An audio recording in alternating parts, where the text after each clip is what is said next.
На 11 март в сградата на Общински драматичен театър в град Кюстендил се проведе изложбата «Европейски визуални диалози» с творби на Соня Русков. Събитието събра публика, търсеща среща с живописта като пространство за размисъл, съзерцание и съвременно духовно преживяване. Живописта на Соня Русков въздейства като ключ към безкрайните трансформации на съвременността.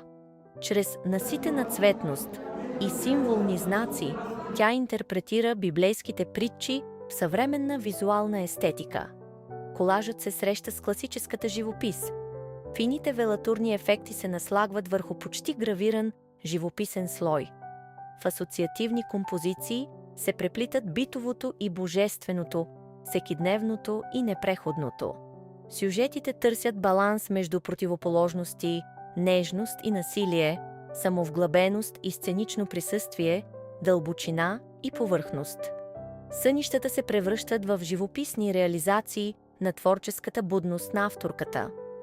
Европейски визуални диалози се случва не само като тема, а като преживяване в настоящето, пространство, което изкуството свързва хора, идеи и култури.